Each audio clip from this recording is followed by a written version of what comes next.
guys, welcome back to the channel. For those of you who are joining for the first time today, my name is Brad. I'm an English filmmaker who is now living in Bavaria. So I was in need of some compact lighting for a recent trip that I was taking. I went to Africa to film for a charity, a documentary, and of course I couldn't take all my gear with me, so I had to decide what I took, what I wanted to take but didn't have, and that came down to lighting. Obviously the camera, lenses, all this stuff you know you're going to need, and you can get away with some bits leaving behind. Don't need all your lenses, but lighting, you need lights, and my lights, like all of you guys' lights, are probably pretty big.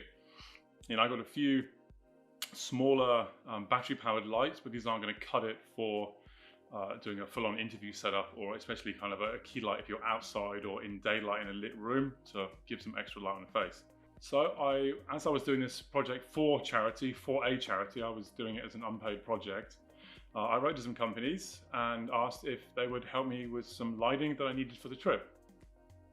I wrote to NANLITE and they declined my request, which was a shame.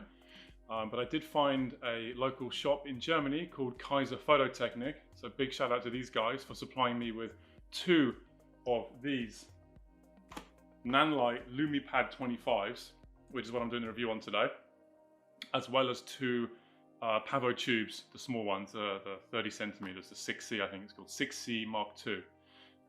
Amazing gear, amazing people. Was very, very excited to get the stuff from them and to use it on set in Africa.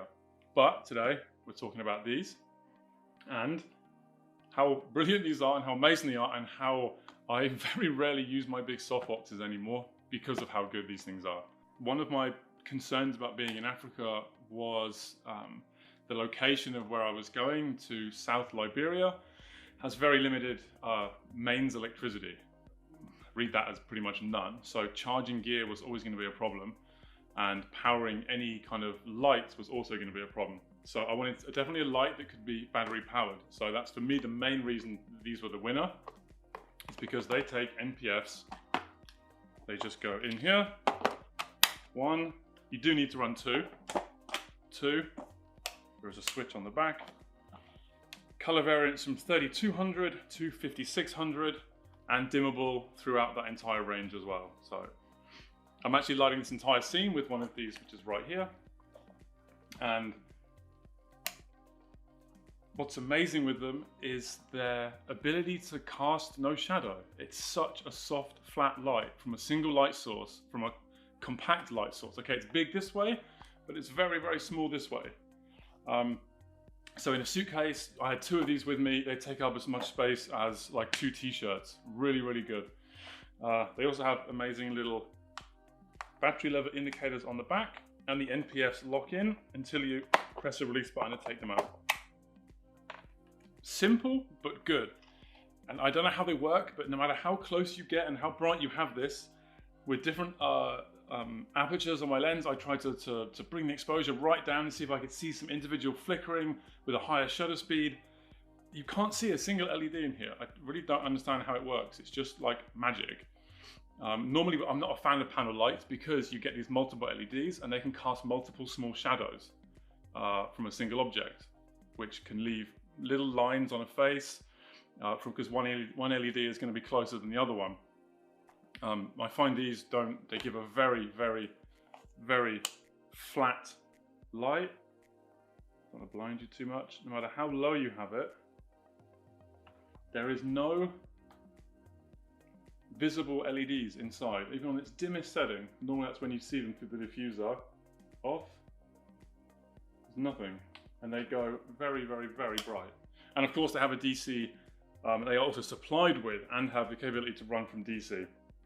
So they come with a 12 volt DC adapter with a normal, what is it, 5.5 by 2.1 millimeter plug. So let's bust through some specs really quick from this thing. It has a CRI of 95, color rendering index, so a high quality light source. It has 256 individual LEDs inside. Take my word for it, I can't see them, you can't see them, and I'm not going to open it up. Apparently that's how it works, with an amazing diffuser, which I'm going to try and get some close-ups of for you guys to see. It's like a honeycomb with maybe 1 or 2 millimeters between each comb, each box. Very crazy.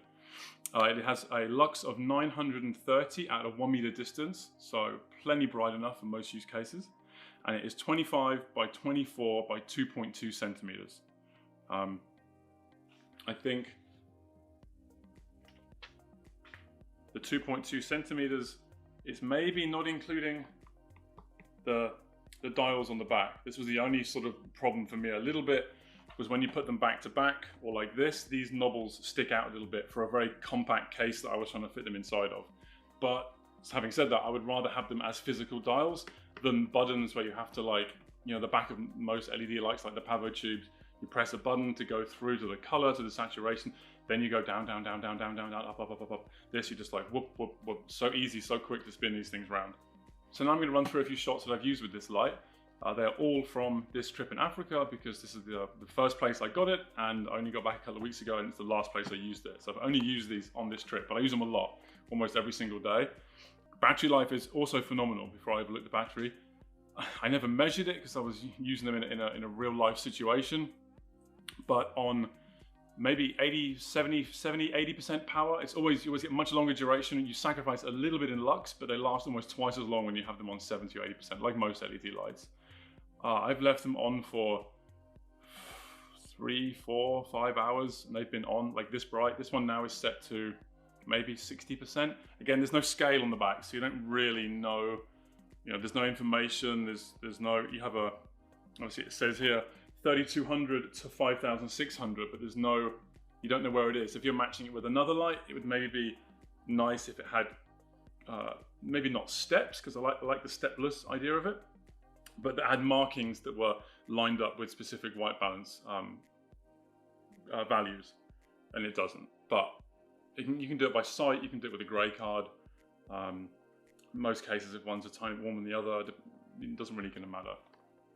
I often use one as a key light, one as a backlight somewhere. I've also used them a few times to go camping with. I've taken a light stand, put it outside of my campsite in the forest. Everything's lit up. Like I say, with all my light reviews, I use the lights for everything, not just for doing video work, because they're so bloody useful. So that's about it, really. There's not many reviews on YouTube on these lights, so I hope. And there's my doorbell. Why? So that's about it for these lights today. I hope you enjoyed the review. I got lots more lights to review. So I've got some other stuff, and I've been approached by some companies to do some reviews of lights they've sent me. I'm waiting till I can use them properly or get a good idea of them, because I still want to give a fair review, not a biased review because I got a free light out of it. I am, of course, recording today on my Zcam S6 and my DZO 20 to 55. If that's interesting for any of you, there's going to be some reviews coming up on those things as well. Subscribe to the channel if you liked it. If you didn't, maybe you'll like the next one more. Subscribe and then you'll find out. See ya!